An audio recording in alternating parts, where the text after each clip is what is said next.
Библията казва в Първи Солунци 5 глава стих 18: Благодарете при всички обстоятелства, защото това е Божията воля за вас в Христос Исус.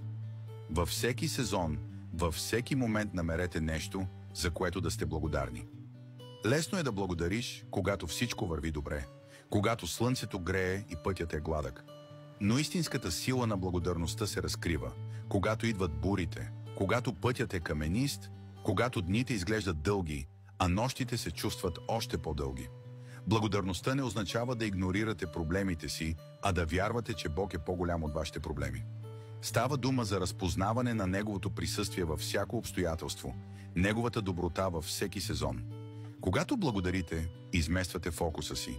Спираш да гледаш това, което ти липсва, и започваш да гледаш това, което ти е дадено. Благодарете за уроците, растежа, силата, която сте придобили. Благодарете за Неговото снабдяване, Неговото напътствие, Неговата вярност. Във върховете и спадовете, в победите и борбите винаги има за какво да сме благодарни. Защото в Христос имате всичко, от което се нуждаете. Това е Божията воля за вас, да благодарите при всякакви обстоятелства, не само когато е лесно, но винаги. И когато го направите, каните Неговия мир, Неговата радост и Неговата благодат в живота си. Ако вярвате в силата на благодарността, напишете "Благодаря ти, Боже" и споделете това съобщение с някой, който има нужда да го чуе днес. В името Исус, бъдете благословени. Амин.